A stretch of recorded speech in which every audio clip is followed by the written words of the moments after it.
Hi guys! Kumusta kayong lahat?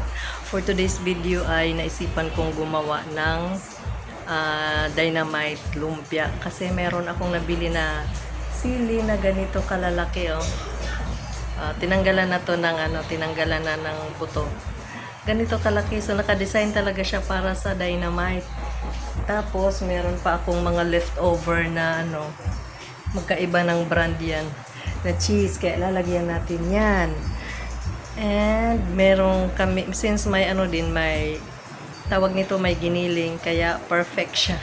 Makakagawa tayo ng dynamite lumpia. And at the same time, kasi kunti lang naman to, 12 pieces lang naman to. So, yung sobra gagawin ko din siyang Shanghai. Lumpiang Shanghai kasi ito yung binili ko, 30 pieces na lumpia wrapper. Kaya, tara guys, samahan nyo ako. Hiniwa ko na pala yung sibuyas. Ito, nalinis na. Nilinisan na ni Blessy.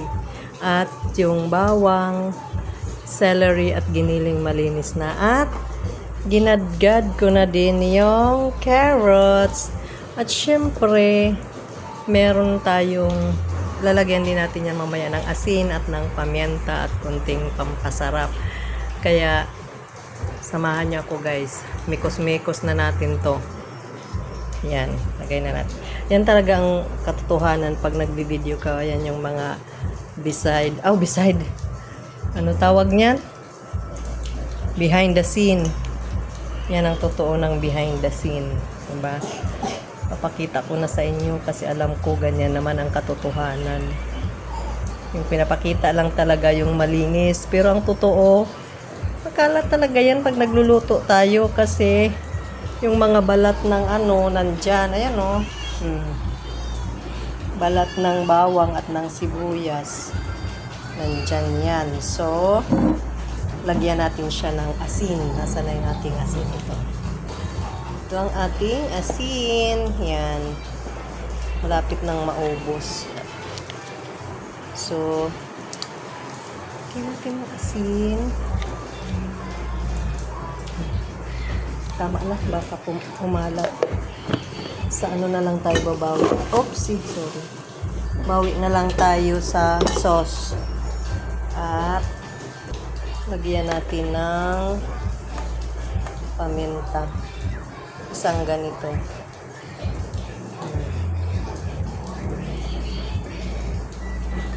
Sa dynamite, hindi ko, pero lalagyan ko yan mamaya ng itlog. Ngayon, hindi pa muna kasi pang dynamite lang yan. Pag naubos na yung pag yung sa lumpia, nalalagyan ko yan ng itlog. Okay? So, mikos-mikos na natin.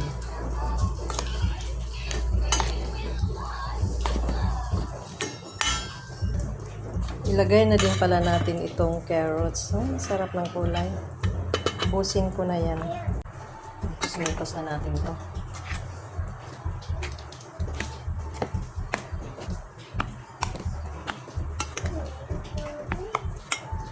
Nagbago na isip ko. Ilagyan ko na ng itlog. Para isang na lang. Yan. Dalawang itlog na lang nilagay ko. Pwede na siguro yan sa kalahating kilo.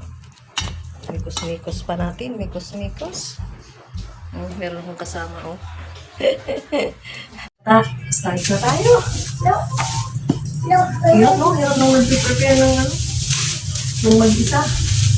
Yan. Tanggalin muna natin to.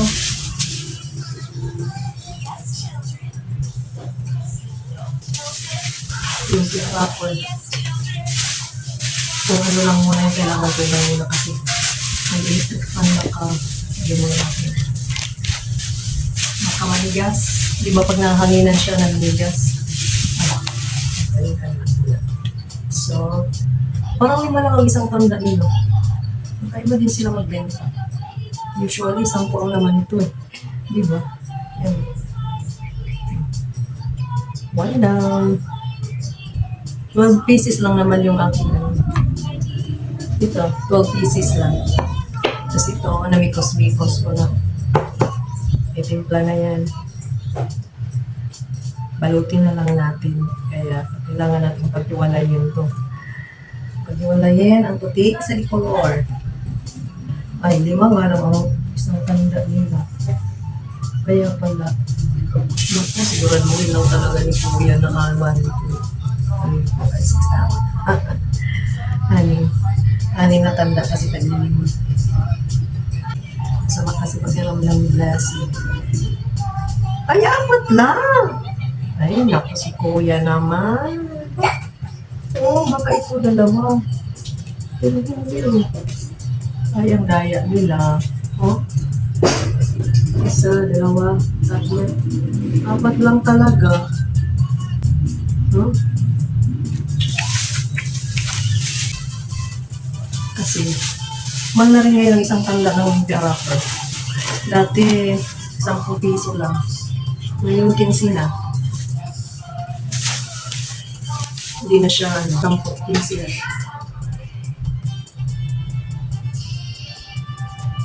Kaya pala yung puro ngayon 25 pesos mo. Kasi lahat mo talaga nagmamahal. Yung mga binibig.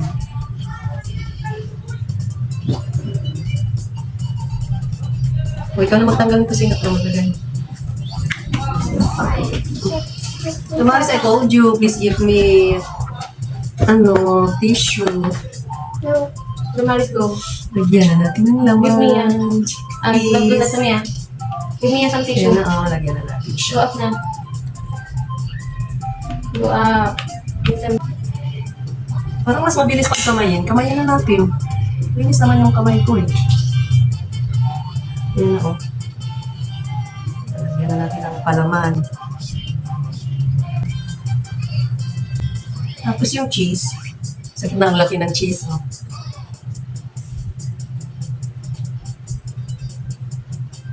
What if haliin pa yung cheese parang hanggang sa taas? No?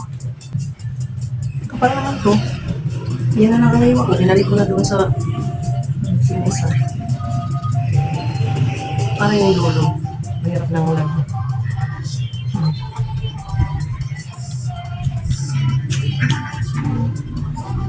Yan. Tapos takpan natin. Takpan natin yung cheese. Yan na siya.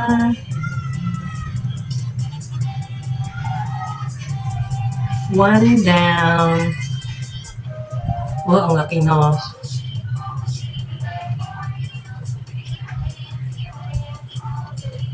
Okay. Alam natin hindi gumawa nito sino? Yan, mas balitin na natin dito. Pakita ko lang sa inyo. Pastilan. At na lang pinapakita.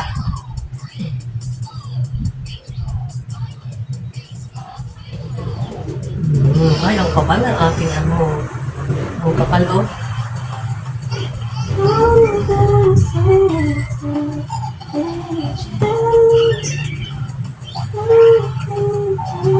One down. Kami ako niya. Bakit nila sabihin na ganyan? Meron kayo pala ganyan. Oo. Nandiyan ka sa akin, maninigas yan. Kamayin ko natin. Hindi na, matagal pag anuhin pa eh. Gamit ka ng kutsara. May natira pang buto. Tataas. Ito lang yan. Ang hangin. Ito ulit tayo chicken egg mo. Mahirap eh, wala na tayong Bili ulit.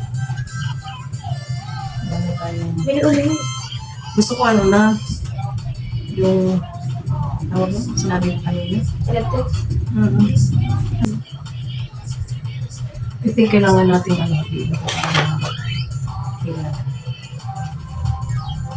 Hindi ba? 3,000 na lang kulang mo sa pesos ha. Oo. Ay, saan po ba? Magkano ba cellphone na bibilhin mo? Baby. Bigo? Ang iPhone. At bilang yung iPhone. Kapag ganito ay maraming ginagawa eh. Ayun.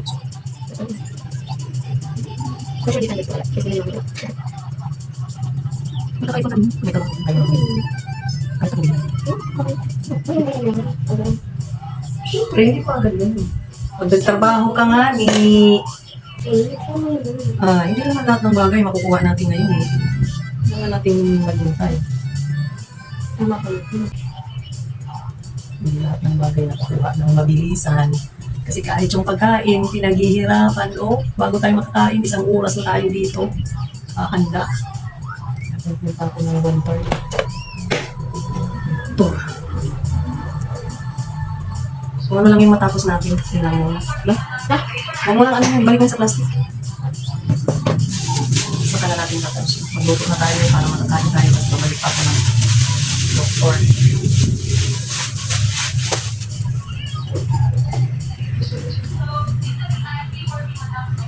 Kasi hindi pa naman ako mag-voice over. Wag mo ipakinig.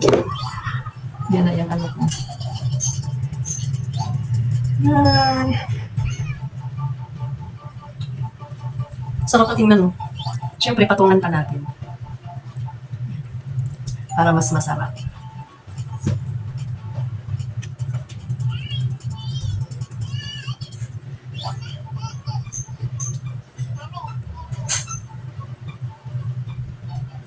Ay, grabe talaga itong paggawa ng content. Hindi talaga basta-basta. Kasi ano naman?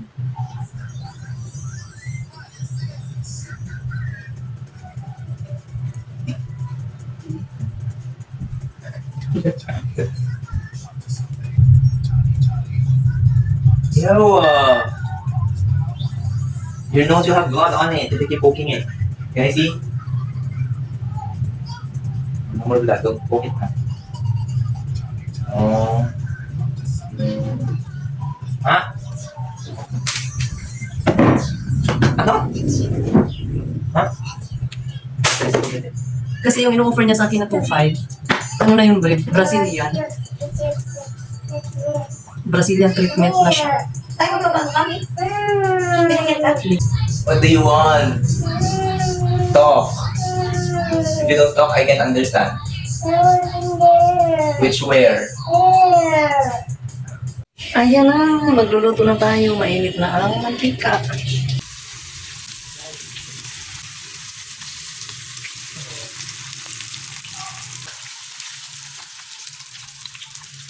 May cheese yun.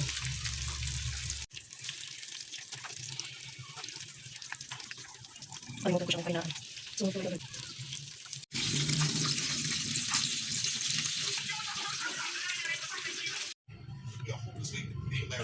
Luto na and nakagatan ko na. Ang sarap. So cheesy. Yung loob.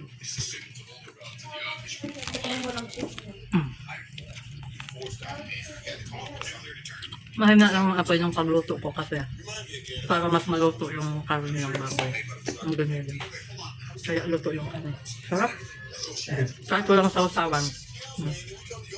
Salamat sa pagsanaw. Kain tayo. Bye.